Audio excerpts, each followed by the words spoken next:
ಕೊಡಗು ಅಂದರೆ ಪ್ರಕೃತಿಯ ತವರೂರು. ದಕ್ಷಿಣದ ಕಾಶ್ಮೀರ ಅಂತಲೇ ಹೆಸರು ಪಡ್ಕೊಂಡಿರುವ ಕೊಡಗು ತನ್ನ ಒಡಲಲ್ಲಿ ಅಪಾರ ಸಂಪತ್ತನ್ನ ತುಂಬಿಕೊಂಡಿದೆ. ಈ ಪ್ರಕೃತಿಯ ಸಂಪತ್ತಿನ ಒಡಲಿಗೆ ಮಾನವರ ಕಣ್ಣು ಬಿದ್ದರೆ ಮುಗೀತಲ್ಲ, ಅದು ಸರ್ವನಾಶ ಆಗುವವರೆಗೂ ಬಿಡುವ ಮಾತೇ ಇಲ್ಲ. ಉದಾಹರಣೆಗೆ ಕಲ್ಲು ಗಣಿಗಾರಿಕೆ, ಮರಳು ಮಾಫಿಯಾ, ಬೆಲೆ ಬಾಳುವ ಮರಗಳತನ, ಹೀಗೆ ಪ್ರಕೃತಿ ಸಂಪತ್ತಿಗೆ ಕಣ್ಣು ಹಾಕುವವರು ಯಥೇಚ್ಛವಾಗಿ ಬೆಳೆದು ನಿಂತಿದ್ದಾರೆ. ಇವೆಲ್ಲ ಉದಾಹರಣೆಯಂತೆ ಕೊಡಗಿನಲ್ಲಿ ಇನ್ನೊಂದು ಸಂಪತ್ತಿಗೆ ಪ್ರಮುಖ ಉದಾಹರಣೆ ನೀಡುವ ವಸ್ತುವೊಂದು ಪತ್ತೆಯಾಗಿದೆ. ಅದು ಏನು ಅಂತೀರಾ? ಹೌದು, ನಮ್ಮ ಕೊಡಗು ಪ್ರಕೃತಿ ಸೌಂದರ್ಯಕ್ಕೆ ದೇಶವ್ಯಾಪಿ ಹೆಸರುವಾಸಿಯಾಗಿದ್ದು, ಈಗ ಮತ್ತೊಂದು ರೀತಿಯಲ್ಲಿ ಕೊಡಗು ಹೆಸರುವಾಸಿಯಾಗಲು ಸಜ್ಜಾಗಿ ನಿಂತಿದೆ. ಅದೇನು ಅಂದರೆ, ಕೊಡಗು ಜಿಲ್ಲೆ ಸೋಮವಾರಪೇಟೆ ತಾಲೂಕಿನ ಶಾಂತಳ್ಳಿ ಹೋಬಳಿಯ ಬೆಟ್ಟದಳ್ಳಿ, ಕುಂದಳ್ಳಿ, ಕಂದಳ್ಳಿ ಹಾಗೂ ಹೆಮ್ಮನಗದ್ದೆ ಪ್ರದೇಶಗಳಲ್ಲಿ ನಿಕಲ್, ಕೋಬಾಲ್ಟ್ ಖನಿಜ ನಿಕ್ಷೇಪ ಹೇರಳವಾಗಿ ಪತ್ತೆಯಾಗಿದ್ದು, ಇದನ್ನು ಭಾರತೀಯ ವೈಜ್ಞಾನಿಕ ಭೂ ಸರ್ವೆ ವಿಜ್ಞಾನಿಗಳು ಪತ್ತೆ ಹಚ್ಚಿದ್ದಾರೆ. ಈ ನಿಕಲ್ ಮತ್ತು ಕೋಬಾಲ್ಟ್ಗಳಿಂದ ಪ್ರಮುಖವಾಗಿ ಎಲೆಕ್ಟ್ರಿಕ್ ವಾಹನಗಳ ಬ್ಯಾಟರಿಗಳು, ವಿಮಾನದ ಜೆಟ್ ಎಂಜಿನ್ಗಳು, ಗ್ಯಾಸ್ ಟರ್ಬೈನ್ಗಳು, ಸ್ಟೈನ್ಲೆಸ್ ಸ್ಟೀಲ್, ಶಕ್ತಿಶಾಲಿ ಅಯಸ್ಕಾಂತಗಳ ಬಳಕೆಗೆ ಮತ್ತು ಹೆಚ್ಚಿನ ತಾಪಮಾನದಲ್ಲಿ ಕಾರ್ಯನಿರ್ವಹಿಸುವ ವಿಶೇಷ ಮಿಶ್ರ ಲೋಹಗಳ ತಯಾರಿಕೆಯಲ್ಲಿ ಇದನ್ನು ಬಳಸಲಾಗುತ್ತೆ. ಇದು ಬಹು ಬೇಡಿಕೆಯ ವಸ್ತುವಾಗಿದ್ದು, ಇದರ ಬೆಲೆ ಅಂತಾರಾಷ್ಟ್ರೀಯ ಮಾರುಕಟ್ಟೆಯಲ್ಲಿ ದುಪ್ಪಟ್ಟಿದೆ. ಇದರ ಮೊದಲ ಹಂತದ ಪರಿಶೋಧನಾ ಕಾರ್ಯ ನಡೀತಾ ಇದ್ದು, ಮುಂದಿನ ದಿನಗಳಲ್ಲಿ ಅಂಕಿಅಂಶಗಳೊಂದಿಗೆ ಇದರ ಫಲಿತಾಂಶ ಹೊರಬೀಳಲಿದೆ.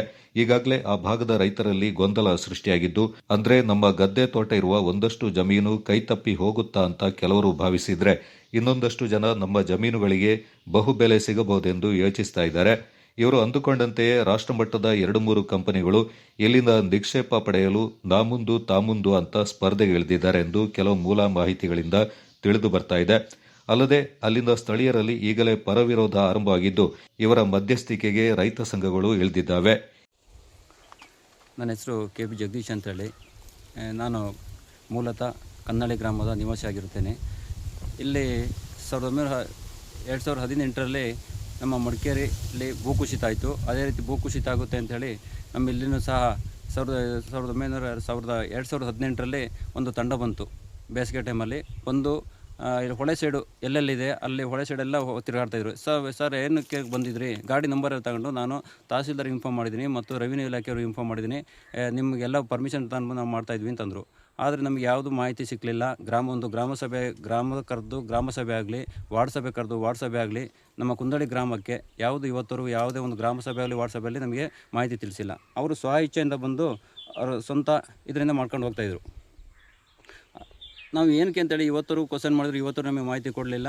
ಹೊಳೆ ಸೈಡಲ್ಲಿ ನಾವು JCB ಕೆಲಸ ಮಾಡಿದ್ವಿ, ಇಟೇಜಿಯಲ್ಲಿ ಕೆಲಸ ಮಾಡಿದ್ವಿ. ಆ ಕಲ್ಲುಗಳನ್ನ ತಗೊಂಡು ಅವರೆಲ್ಲ ಕೆಚ್ಚೋದು, ಪುಡಿ ಮಾಡೋದು, ಅದೇ ರೀತಿ ತಗೊಂಡೋಗಿ ಅವ್ರು ಪ್ಯಾಕ್ ಮಾಡಿ ಇಟ್ಕೊಳ್ತಾಯಿದ್ರು. ಅದನ್ನು ಇತ್ತ ಮೇಲೆ ಈ ಸರಿ ಒಂದು 6 ತಿಂಗಳ ಹಿಂದೆ ಮಳೆಗಾಲದಲ್ಲಿ ಒಂದು ಟೀಮ್ ಬಂತು. ಮಳೆಗಾಲದಲ್ಲಿ ಬರುವಾಗ ಇಲ್ಲಿ ಸ್ಲೈಡ್ ಆಗುತ್ತೆ, ಇದು ಭೂಕುಸಿತ ಆಗುತ್ತೆ ಅಂತ ಹೇಳ್ಕೊಂಡು ಒಂದು ಸ್ವಲ್ಪ ಮಾಹಿತಿ ಕೊಟ್ಟರು. ಅಲ್ಲಿ ನಾವು ಕೇಳಿದ್ವಿ, ಯಾಕೆ ಸ್ವಾಮಿ ಹೀಗೆ ಮಾಡ್ತಾಯಿದ್ರಿ ಅಂತೇಳಿ. ಅಲ್ಲಿಂದ ಹೇಳಿದರು, ಈ ಭೂಕುಸಿತ ಆಗುತ್ತೆ, ಹಿಂದೆ 2018ರಲ್ಲಿ ಮಡಿಕೇರಿಯಲ್ಲಿ ಆದ ಥರ ನಿಮ್ಮಲ್ಲೂ ಆಗುತ್ತೆ, ನೀವು ಇಡೀ ಗ್ರಾಮನೇ ಗಂಜಿ ಕೇಂದ್ರ ತೆಗೆದ್ರೆ ನೀವು ಆದಷ್ಟು ಬೇಗ ಹೋಗಬೇಕು ಅಂತ ಹೇಳಿದರು. ಸರ್, ನಾವು ಆ ಥರ ಹೋಗ್ಲಿಕ್ಕಾಗಲ್ಲ, ನಮ್ಮಲ್ಲಿ ನಾವು ಮಕ್ಕಳು ಮರಿ ಮತ್ತು ಅಲ್ಲಿಂದ ನಾವು ವ್ಯವಸಾಯ ಮಾಡ್ಕೊಂಡು ಜೀವನ ಮಾಡೋಂಥ ನಾವು ಬಡ ರೈತರಾಗಿದ್ವಿ. ನಾವು ಮುಂದಿನ ಜೀವನ ನಮಗೆ ಕಷ್ಟ ಆಗುತ್ತೆ, ನಮಗೆ ಕೂಲಿ ಮಾಡಿ ತಿನ್ನೋಷ್ಟು ಕೆಪಾಸಿಟಿ ಇಲ್ಲ ಅಂತ ಹೇಳ್ಕೊಂಡು ಅವ್ರ ಹತ್ರ ಹೇಳಿದ್ವಿ. ಆದರೂ ಅವರು ಈ ಥರ ನಮಗೆ ಸಮಸ್ಯೆ ಮಾಡಿದ್ದಾರೆ. ಈಗ ದೊಡ್ಡ ಸಮಸ್ಯೆ ಆಗ್ತಾಯಿದೆ.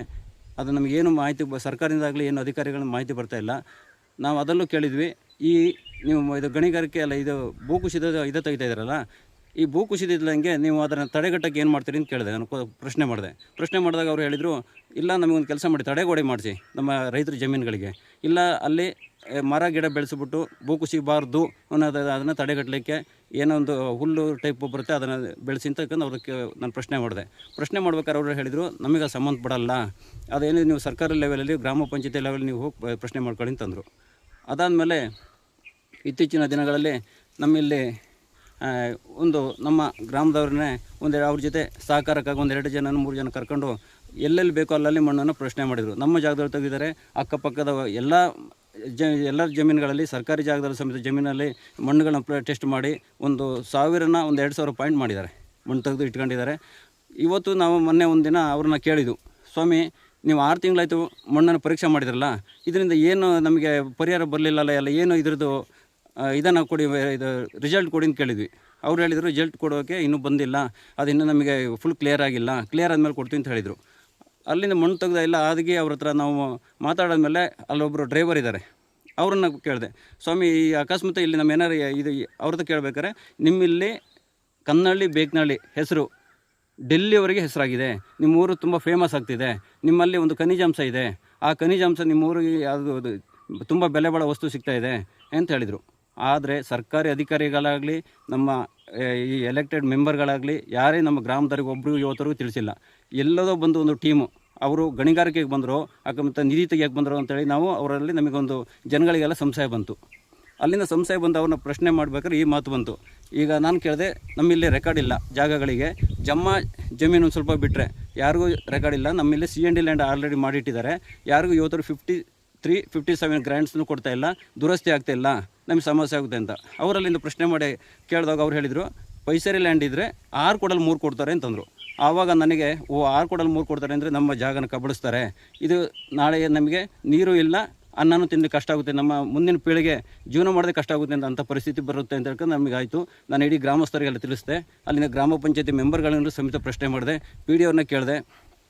PD ಅವ್ರು ಹೇಳಿ ನಮ್ಮ ಗಮನಕ್ಕೆ ಬಂದಿಲ್ಲ.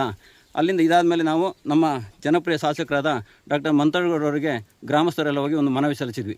ಆ ಶಾಸಕರು ಅವತ್ತು ಭೂವಿಜ್ಞಾನ ಇಲಾಖೆ ಮತ್ತು ಇವರಿಗೆ ತಂತ್ರಜ್ಞಾನ ಇಲಾಖೆ ಮಡಿಕೇರಿಯವ್ರಿಗೆ ಕಾಲ್ ಮಾಡಿ ನೋಡಪ್ಪ ಯಾವುದನ್ನು ಗಣಿಗಾರಿಕೆ ಏನು ಮಾಡಬಾರ್ದು ಅಂತಂದರು. ಅವರಲ್ಲಿ ಅವರಿಗೆ ಫೋನಲ್ಲಿ ಹೇಳಿದರು, ನಾವು ಆ ಥರ ಯಾವುದೂ ಮಾಡ್ತಾಯಿಲ್ಲ, ಬರೀ ಇಲ್ಲಿ ಏನು ಭೂಕುಸಿತ ಅಂತೇಳಿ ಟೆಸ್ಟ್ ಮಾಡೋಕ್ಕೆ ಅವ್ರು ಬಂದಿರೋ ಟೀಮು ಅಂತಂದರು. ಅದಾದಮೇಲೆ ಲಾಸ್ಟಿಗೆ 2 ದಿನ ಕಳೆದ ಮೇಲೆ JCB ತಗೊಂಡು ನಮ್ಮ ಅಕ್ಕಪಕ್ಕದ ಜಮೀನುಗಳಲ್ಲಿ ಮಣ್ಣು ಟೆಸ್ಟಿಂಗ್ ಅಂತ ಬಂದರು. ಅದ್ರ ಸಮೇತ ಪೊಲೀಸ್ ಇಲಾಖೆ ಕರ್ಕೊಂಡು ಬಂದು ಮಣ್ಣು ಟೆಸ್ಟ್ ಮಾಡುವಾಗ ನಾನು ನನ್ನ ಹೆಂಡತಿ ಕೇಳಿದ್ವಿ, ಸ್ವಾಮಿ ಇವತ್ತು ನೀವು ಮಾಹಿತಿ ಕೊಟ್ಟಿಲ್ಲ, ಈ ಮಣ್ಣು ಟೆಸ್ಟ್ ಮಾಡಿದ್ರೆ ನಮಗೇನು ಪರಿಹಾರ ಇದೆ ಅಂತ ಕೇಳ್ಬೇಕಾರೆ ಅಲ್ಲಿಗೆ ಸ್ಥಗಿತ ನಿಲ್ಲಿಸಿ ಅದೇ ದಿನ ಸಂಜೆ ಇಲ್ಲಿ ಗಣಿಗಾರಿಕೆ ನಡೆದರೆ ಅದರ ವಿರುದ್ಧ ತೊಡೆತಟ್ಟಿ ನಿಲ್ಲಲು ಹಸಿರು ಸೇನೆ ಸಜ್ಜಾಗಿ ನಿಂತಿದ್ದು, ನಿಕಲ್ ಕೋಬಾಲ್ಟ್ ನಿಕ್ಷೇಪದ ಗಣಿಗಾರಿಕೆ ನಡೆಯಲೇಬೇಕಾದ ಪ್ರಮೇಯ ಉಂಟಾದರೆ ಪ್ರಮುಖವಾಗಿ ಇಲ್ಲಿನ ರಾಜಕೀಯ ಸ್ಥಿತಿಗತಿಯು ಬದಲಾವಣೆಗೊಂಡರೂ ಅಚ್ಚರಿಯಿಲ್ಲ. ಸ್ವಲ್ಪ ಜನರಿಗೆ ಗೊಂದಲ ಹುಟ್ಟಬಹುದು, ರಾಜಕೀಯಕ್ಕೂ ಗಣಿಗಾರಿಕೆಗೂ ಏನು ಸಂಬಂಧ ಅಂತ. ಇಲ್ಲಿ ಪ್ರಮುಖವಾದ ಅಂಶಗಳನ್ನು ಗಮನಿಸಬೇಕಾಗುತ್ತೆ. ಖನಿಜ ನಿಕ್ಷೇಪಗಳನ್ನು ತೆಗೆಯುವ ಹಾಗೂ ಪಡೆಯುವ ಕಂಪನಿಗಳು ಮತ್ತು ವ್ಯವಹಾರ ವಹಿವಾಟು ಬಹುತೇಕ ಕೇಂದ್ರದ ಅಧೀನಕ್ಕೆ ಒಳಪಟ್ಟಿರುತ್ತೆ. ಹಾಗಾಗಿ ಕೇಂದ್ರದ ಕಣ್ಣು ಈ ಪುಟ್ಟ ಜಿಲ್ಲೆಯ ಈ ಕ್ಷೇತ್ರದ ಮೇಲೆ ಪ್ರಭಾವ ಬೀರಬಹುದು. ಹಾಗೆಯೇ 2001ರಲ್ಲಿ ಮಂಡ್ಯ ಜಿಲ್ಲೆಯ ಮರಳಗಾಲದ ಆಲಾಪಟ್ಟಣ ಬಳಿ ಲಿಥಿಯಂ ನಿಕ್ಷೇಪ ಬೃಹತ್ ಮಾದರಿಯಲ್ಲಿ ಪತ್ತೆಯಾಗಿದೆ ಎಂದು ದೊಡ್ಡ ಸುದ್ದಿ ಹಬ್ಬಿತ್ತು. ಈ ನಿಕ್ಷೇಪವನ್ನು ಕೇಂದ್ರ ಸರ್ಕಾರದ ಡಿಪಾರ್ಟ್ಮೆಂಟ್ ಆಫ್ ಅಟಾಮಿಕ್ ಎನರ್ಜಿ ಸಂಸ್ಥೆ ಪರಿಶೋಧನೆ ನಡೆಸಿ ಖಚಿತಪಡಿಸಿತ್ತು. ಇದರಿಂದ ಈಗಲೂ ಆ ನಿಕ್ಷೇಪ ತೆಗೆಯಲು ಅಂತಾರಾಷ್ಟ್ರೀಯ ಕಂಪನಿಗಳು ಹೊಂಚು ಹಾಕ್ತಾ ಇದ್ದಾವೆ ಎಂದು ಸುದ್ದಿ ಮಾಧ್ಯಮಗಳು ಬಿತ್ತರಿಸಿರುವುದನ್ನು ನಾವು ಕಂಡಿದ್ದೇವೆ.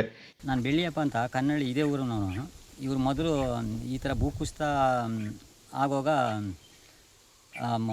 ಹೇಗೆ ಕುಸಿತ ಅಂಥೇಳಿ ಒಂದು ಟೆಸ್ಟಿಗೆ ಅಂತ ಬಂದವರು. ಒಂದು 6 ತಿಂಗಳಿಂದ ಸತತವಾಗಿ ಆ ಮಣ್ಣನ್ನು ಟೆಸ್ಟ್ ಮಾಡಿ ಈ ಖನಿಜಾಂಶ ತಗೊಂಡೋಗೋಕ್ಕೆ ಇಲ್ಲಿ ಜನಗಳಿಗೆ ಯಾರಿಗೂ ಹೇಳಿದ್ರೆ ಈ ಥರ ಸುಳ್ಳು ಹೇಳ್ಕೊಂಡು ಬಂದು ಭೂಕುಸಿತ ಅಂತ ಹೇಳಿ ಸುಳ್ಳು ಹೇಳ್ಕೊಂಡು ಬಂದು ಮಣ್ಣು ತಗೊಂಡು ಹೋಗ್ತಿದ್ದಾರೆ. ಅದನ್ನ ಕೇಳಿದರೆ ಯಾವುದೂ ಸತ್ಯ ಹೇಳೋಕ್ಕಿಲ್ಲ. ನಮ್ಮ ಜನಗಳಿಗೆ ಅನುಮಾನ ಬಂದು ಕೇಳಿದ್ರು ಏನು ಹೇಳೋಕ್ಕೆ ನಾವು ವ್ಯವಸಾಯ ಮಾಡ್ಕೊಂಡಿರೋದು, ನಮ್ಮನ್ನು ಇಲ್ಲಿ ಸ್ಥಳ ಎಬ್ಸೋಕ್ಕೆ ಇವ್ರು ಮಾಡ್ತಿರೋ ಒಂದು ಸುಳ್ಳು ಇದು. ನಿಮ್ಮದು ಜಮೀನಲ್ಲಿ ತೆಗೆದಿದ್ದಾರಾ? ನಿಮ್ಮ ಜಮೀನಲ್ಲಿ ತೆಗೆದಿದ್ದಾರೆ. ಎಷ್ಟು ಕಡೆ ತೆಗೆದಿದ್ದಾರೆ? ಒಂದು 3 ಕಡೆ ತೆಗೆದಿದ್ದಾರೆ. ಅದೀಗ ನೀವು ಏನು ಅಂತ ಕೇಳಲಿಲ್ಲ ಅವ್ರನ್ನ? ಕೇಳಿದ್ರು ಅವ್ರು ಹೇಳೋಲ್ಲ. ಭೂ ಕುಸಿತ ಆಗ್ತದೆ ಅಂತಲೇ ಹೇಳಿ ಅವರು ಮಾತು ಹೇಳೋದು, ಸತ್ಯ ಹೇಳೋದೇ ಇಲ್ಲ ಅವರು. ಆದ್ದರಿಂದ ಇದು ನಮಗೆ ಜನರಿಗೆ ನಾವು ಇಲ್ಲೇ ಬದುಕೊಂಡಿರೋದು ಭತ್ತ ಬೆಳೆಯೋ ಭೂಮಿಗಳು, ಅದರಿಂದ ನಮಗೆ ಇದು ಮುಂದೆ ತೊಂದರೆ ಆಗ್ತದೆ. ಅದರಿಂದ ನಾವು ಅದನ್ನು ಉಳಿಸ್ಕೋಬೇಕು. ಹೀಗಾಗಿ ಆ ಜಿಲ್ಲೆಯಿಂದ ಕೇಂದ್ರದ ತೆಕ್ಕೆಗೆ ತೆಗೆದುಕೊಳ್ಳಲು ರಾಜಕೀಯ ಕುತಂತ್ರವೇ ನಡೆದು ಹೋಗಿತ್ತು. ಹಾಗೆಯೇ ಜೆಡಿಎಸ್ನ ಕುಮಾರಸ್ವಾಮಿ ಅವರೊಂದಿಗೆ ಹೊಂದಾಣಿಕೆ ನಡೆಸಿ ಮಂಡ್ಯ ಜಿಲ್ಲೆಯಿಂದ ಕಣಕ್ಕಿಳಿಸಿ ಭರ್ಜರಿ ಗೆಲುವನ್ನು ಸಾಧಿಸಲಾಗಿತ್ತು. ಈಗ ಅವರಿಗೆ ಬೃಹತ್ ಮತ್ತು ಮಧ್ಯಮ ಕೈಗಾರಿಕೆ ಖಾತೆ ನೀಡಿರುವುದು ಇದರ ಹಿಂದಿನ ಉದ್ದೇಶ ಅಂತ ರಾಜಕೀಯ ವಲಯದಲ್ಲಿ ಕೇಳಿಬರ್ತಾ ಇದೆ. ಇದರಂತೆ ಇಲ್ಲೂ ರಾಜಕೀಯ ಸನ್ನಿವೇಶ ಎದುರಾಗಬಹುದು ಎಂಬ ಸಂಶಯ ಕಾಡತೊಡಗುವುದು ಸಹಜ. ಶಿವಕುಮಾರ್ ಅಂತೇಳಿ ಈಗ ಬೇಕನಹಳ್ಳಿ, ಕನ್ನಳ್ಳಿ ಮತ್ತು ಕುಂದಳ್ಳಿ ಭಾಗದಲ್ಲಿ ಈಗ ಬಂದು ಮೊದಲು ಮಣ್ಣು ಪರೀಕ್ಷೆ ಅಂತೇಳಿ ವಿಜ್ಞಾನಿಗಳು ಅಂತ ಬರ್ತಾಯಿದ್ರು. ಇಲ್ಲಿ ಭೂಕುಸಿತ ಆಯ್ತದೆ, ನಿಮಗೆ ನಾಳೆ ತೊಂದರೆ ಆಯ್ತದೆ, ಅದನ್ನು ಮಣ್ಣು ಪರೀಕ್ಷೆ ಮಾಡ್ತಾಯಿದ್ದೀವಿ ಅಂತ. ಇತ್ತೀಚೆಗೆ ಅದು ಗಣಿಗಾರಿಕೆಗೆ ಬದಲಾಗಿದೆ. ಈಗ ತುಂಬ ಕಡೆ ಅವರು ಮಣ್ಣು ತೆಗೆದು ಪರೀಕ್ಷೆ ಮಾಡ್ತಾಯಿದ್ದಾರೆ. ಪುನಃ ಗ್ರಾಮದವರಿಗೆ ಗೊತ್ತಿಲ್ಲದ ರೀತಿ ಮಾಡ್ತಾಯಿದ್ರು. ಈಗ ಜೆ ಸಿ ಪಿಯಿಂದನೂ ಮಾಡ್ತಾಯಿದ್ದಾರೆ. ಹಾಗೆ ನೆಕ್ಸ್ಟಿಗೆ ಬೋರ್ವೆಲ್ಲಿಂದನೂ ತೆಗೆದು ಪರೀಕ್ಷೆ ಮಾಡ್ತೀವಿ ಅಂತ ಮಾಡ್ತಾಯಿದ್ದಾರೆ. ಈಗ ಅದು ಗ್ರಾಮದವ್ರದ್ದು ತುಂಬ ಜನದಿಂದ ಅಬ್ಜೆಕ್ಷನ್ ಇದೆ. ಅದಕ್ಕೆ ಗ್ರಾಮದವರು ಈ ಕೆಲಸ ಮಾಡೋಕ್ಕೆ ಬಿಡಲ್ಲ ಅಂತ, ಕೆಲವರು ಮಾತ್ರ ಒಪ್ಪಿಗೆ ಕೊಟ್ಟಿದ್ದಾರೆ ಅಷ್ಟೇ. ಆದರೆ 90% ವಿರೋಧ ಇದೆ ಅದಕ್ಕೆ. ಇದನ್ನು ಹೇಳೋಕ್ಕೆ ನಾವು ಬಯಸ್ತೀವಿ. ಏನು ಮಾಡ್ತೀನಿ ಅನ್ನೋ ಉದ್ದೇಶದಿಂದ ಇಲ್ಲಿ ಅವರು ಅದನ್ನು ತೆಗಿತಾ ಇದ್ದಾರೆ, ಏನಿದೆ ಅನ್ನೋ ಉದ್ದೇಶದಿಂದ ತೆಗಿತಾ ಇದ್ದಾರೆ. ಇಲ್ಲಿ ಅವರು ಖನಿಜ ಯಾವುದು ಅಂತ ನಮಗೆ ಕನ್ಫರ್ಮಾಗಿ ಹೇಳ್ತಾ ಇಲ್ಲ. ಅಂದರೆ ಖನಿಜ ಪ್ರಮಾಣ ಸ್ವಲ್ಪ ಸಿಕ್ಕಿದೆ ಅಂತ ಮಾಡ್ತಾಯಿದ್ದಾರೆ. ಮುಂದೇನು ಮಾಡ್ತಾರೆ ಅಂತ ಇನ್ನು ಅವರು ನಮಗೆ ಯಾರಿಗೂ ಕರೆಕ್ಟಾಗಿ ಮಾಹಿತಿ ಕೊಡ್ತಾ ಇಲ್ಲ. ಓಕೆ, ಇದು ಇಲ್ಲಿ ಅಧಿಕಾರಿಗಳ ಅಥವಾ ಹೊರಗಿನ ಅಧಿಕಾರಿಗಳ ಅಥವಾ ಯಾರು? ಅಧಿಕಾರಿಗಳು ಉತ್ತರ ಪ್ರದೇಶದಿಂದ ಬಂದಿದ್ದಾರೆ. ಅದು ಸೆಂಟ್ರಲ್ ಗೌರ್ಮೆಂಟಿಂದ ನಿಯೋಜನೆ ಆಗಿ ಇಲ್ಲಿ ಬಂದಿದ್ದಾರೆ. ಅವರು ಸ್ಟೇಟ್ ಗೌರ್ಮೆಂಟ್ ಹತ್ರನೇ ಮಾಡ್ತಾ ಇದ್ದಾರೆ. ಅದೇನೇ ಇರಲಿ, ಜಾಗತೀಕರಣದ ಹೆಸರಲ್ಲಿ ಪ್ರಕೃತಿಯ ಒಡಲು ಬರಿದಾಗದಿರಲಿ. ಪ್ರಕೃತಿ ಮುನಿದರೆ ಜಗತ್ತೇ ಮಂಡಿ ಉರಬೇಕಾಗುತ್ತೆ. Special report Kodagu channel, Dushyanth Kumar, ಗಣಗೂರು.